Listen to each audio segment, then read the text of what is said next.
potencial y potencial eléctrico. Tenemos una carga Q mayúscula positiva y a determinada distancia tenemos el campo eléctrico que ésta genera en este punto A.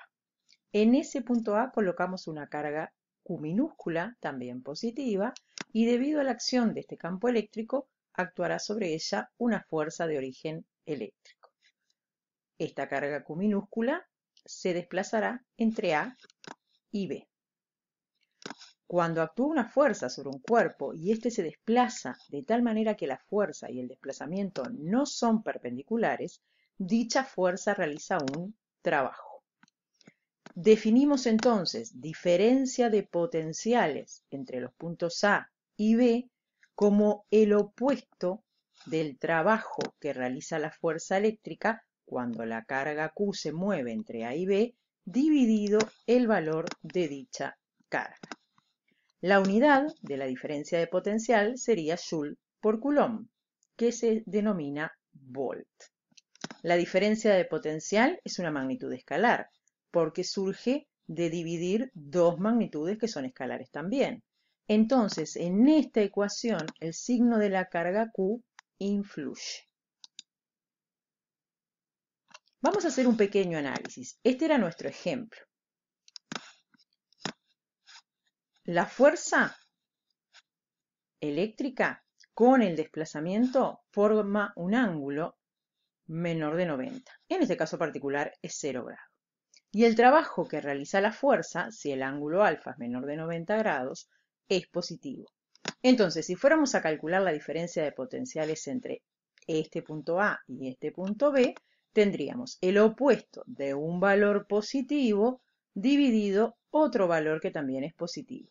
Por eso el análisis de los signos me permite determinar que la diferencia de potencial entre A y B, en este ejemplo, sería un número negativo. Eso quiere decir que el potencial final es menor que el inicial, así que el potencial eléctrico en este punto B es menor que en este punto A. Alguien podría decir, bueno, pero eso quedó así porque elegimos poner en el punto A una carga Q positiva en este ejemplo. ¿Qué hubiera pasado si hubiéramos colocado una carga Q pero negativa? El campo eléctrico en el punto A seguiría siendo el mismo, porque lo crea la Q mayúscula. Pero la fuerza que actuaría sobre ella tendría sentido contrario. Cuando la carga Q minúscula, ahora negativa, se desplaza entre A y B, el ángulo que la fuerza eléctrica y el desplazamiento forman sería mayor a 90 grados, en ese caso 180.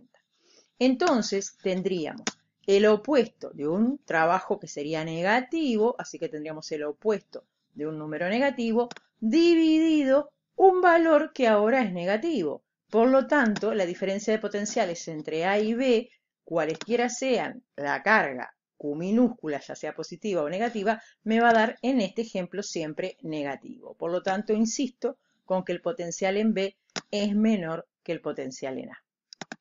¿Qué hubiera pasado si hubiéramos puesto otro ejemplo? O sea, si la carga Q mayúscula, que es la generadora del campo eléctrico en la zona, hubiera sido negativa. En este punto A, el campo eléctrico sería horizontal hacia la izquierda. Como nuestra carga Q minúscula es positiva, la fuerza eléctrica también sería horizontal hacia la izquierda. Y como la idea es que la carga Q minúscula se desplace entre A y B, tendríamos un ángulo entre la fuerza eléctrica y el desplazamiento mayor a 90, y en ese caso su trabajo sería un número negativo. Entonces, si fuéramos a hallar la diferencia de potenciales entre A y B en este nuevo ejemplo, tendríamos el opuesto de un número negativo dividido un valor positivo.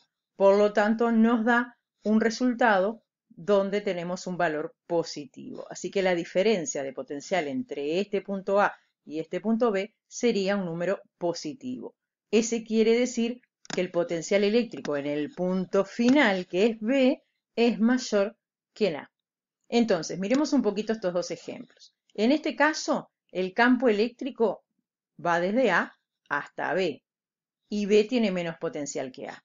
En este otro ejemplo, el campo eléctrico en la zona va de B hacia A, y quien tiene menos potencial es A. Por lo tanto, vamos a decir nosotros, como conclusión a estos ejemplos, que el campo eléctrico siempre apunta hacia aquellos puntos que tengan menor potencial eléctrico.